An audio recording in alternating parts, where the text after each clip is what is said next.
Let's flip the narrative. Instead of growing a large animal and cutting it into little pieces to make a 4-ounce steak, let's build it up from the building blocks of life and cells. And by the time it gets to 4-ounce steak, we're enough. That's enough for us. It takes over 2,000 gallons of fresh water to produce 1 pound of beef.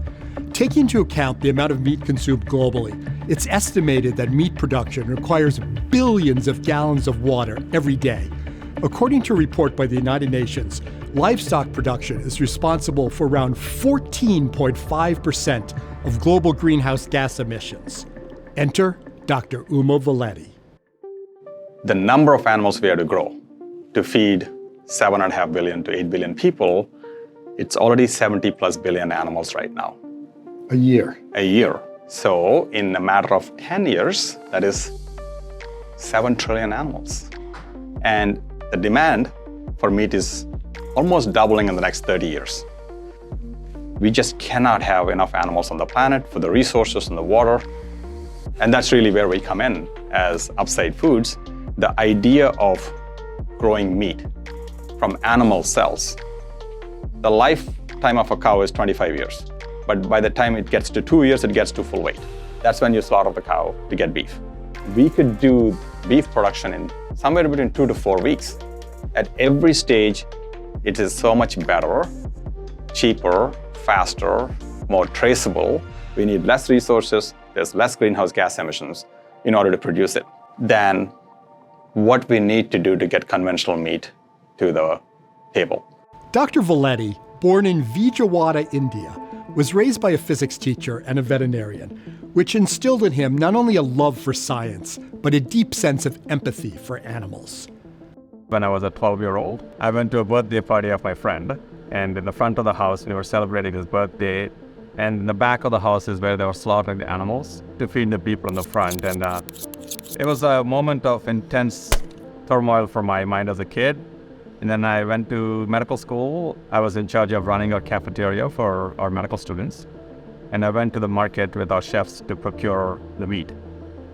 But this time I went to a large-scale animal production facility, like a confined animal feed operation. And that just blew my mind. That is really hard to get behind. I love the taste of meat, but that's when I decided I won't eat it until there is a better way. Dr. Valeti was a cardiologist at the renowned Mayo Clinic when he saw firsthand the therapeutic power and promise of stem cell technology to grow human heart cells in a lab. We were trying to figure out how to grow organs or parts of organs, and I recognized that the tissue that we grow for a human will have to be in a human for the rest of that person's life and keep functioning. It has to grow vasculature, it has to work. But in the case of meat, all we need is the animal cells to grow into delicious meat. And once you harvest it, it doesn't live forever. So the hurdles that we had in medicine did not apply to this. Valeti raised VC money and put together a lab focused on lab-grown animal cells. In large sterile vats, the cells swirl around, grow, and divide while being nourished by a carefully designed nutrient broth. So what do the animal cells need to grow?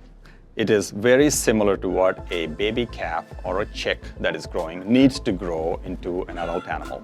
That includes a combination of proteins, fats, sugars, vitamins, and minerals.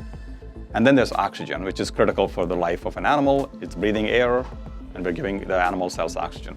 And that is what the nutrient broth has. And it is akin to what blood is in an animal. Over 100 companies are racing to be able to mass produce lab-cultivated meat. Upside Foods is leading the way. It is the first no-kill meat company to receive the FDA's blessing. The first company to lab-grow multiple species of meat, beef, chicken, and duck. And the first company to build a large-scale production facility.